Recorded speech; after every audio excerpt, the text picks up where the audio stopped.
Terra Descansada, Jhumpa Lahiri. A natureza humana não irá vingar, não mais do que uma batata, se for plantada e replantada no mesmo solo exausto durante uma sequência demasiado longa de gerações.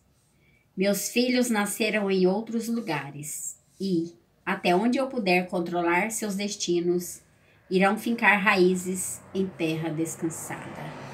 Nathaniel Hawthorne, The Custom House. Parte 1. Terra descansada.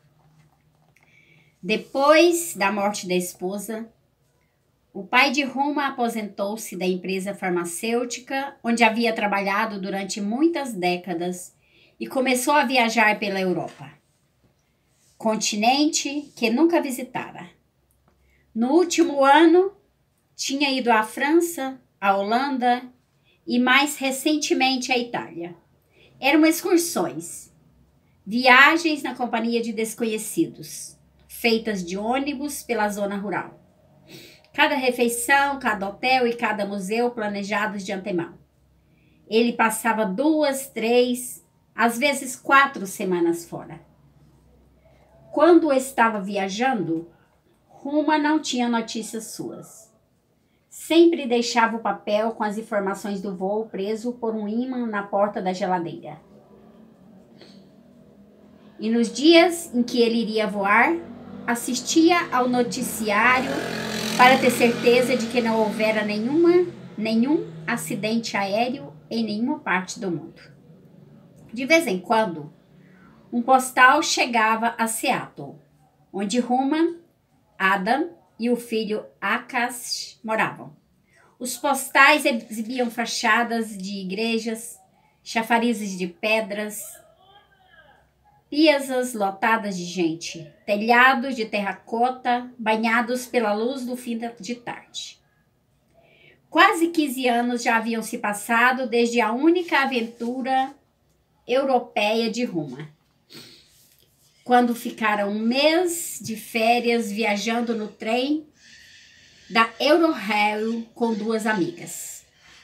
Depois de terminarem a faculdade, com o dinheiro que economizara trabalhando como assistente jurídica em um escritório de advocacia.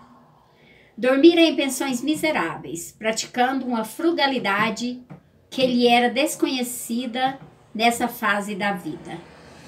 E não comprara nada a não ser variações dos mesmos postais que seu pai agora lhe enviava. O pai escrevia relatos sucintos e impessoais das coisas que tinha visto e feito. Ontem, Galeria Uffizi. Hoje, caminhada até o outro lado do Arno.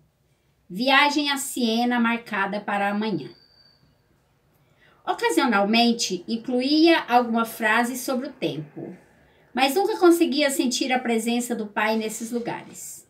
Esses postais lembravam a Roma os telegramas que os pais costumavam mandar para os parentes tempos atrás, depois de terem visitado Calcutá e retomado em segurança a Pensilvânia. Os postais eram a primeira correspondência que Ruma recebia do pai.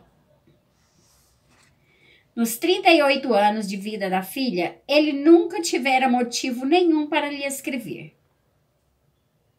Era uma correspondência unilateral. As viagens eram curtas o suficiente para Runa não ter tempo de escrever de volta. E, além do mais, ele não tinha condições de receber cartas. A caligrafia de seu pai era miúda, caprichada, levemente feminina. E de sua mãe havia sido uma mistura de maiúsculas e minúsculas, como se ela só houvesse aprendido a escrever uma versão de cada letra. Os postais eram endereçados a Ruma. Seu pai nunca incluiu o nome de Adam, nem mencionava Akash. Era somente na despedida que admitia algum vínculo pessoal entre os dois. Seja feliz, com amor, Baba, assinava ele, como se alcançar a felicidade fosse tão simples assim. Em agosto, seu pai viajaria novamente para Praga. Mas primeiro passaria uma semana com Roma para visitar a casa que ela e Adam haviam comprado no lado leste de Seattle. Tinham se mudado do Brooklyn na primavera, por causa do trabalho de Adam. Fora seu pai quem sugerira a visita, ligando para Roma enquanto ela preparava o jantar na nova cozinha e surpreendendo-a. Depois da morte da mãe, fora Roma quem assumira o dever de falar com o pai todas as noites para perguntar como havia corrido o dia. As ligações agora eram menos frequentes.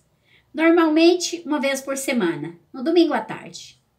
Você é sempre bem-vindo aqui, Baba, disse ao pai por telefone. Sabe que não precisa pedir. Sua mãe não teria pedido. Vamos visitar você em julho. Ela teria informado a Roma já com as passagens na mão. Houvera uma época da vida em que esse tipo de presunção teria deixado Roma zangada. Agora ela sentia saudade. Adam estaria fora nessa semana, em mais uma viagem a trabalho. Ele trabalhava para um fundo de investimentos. E desde a mudança, ainda não havia passado 2 semanas seguidas em casa.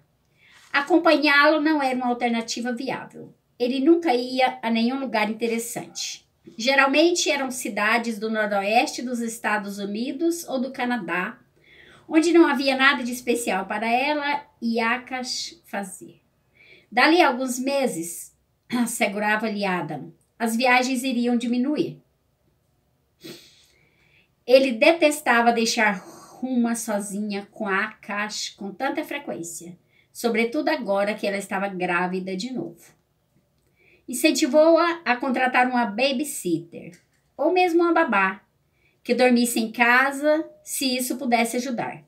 Mas Ruma não conhecia ninguém em Seattle, e a ideia de encontrar alguém para cuidar de seu filho em um lugar desconhecido parecia mais desanimadora do que cuidar dele sozinha.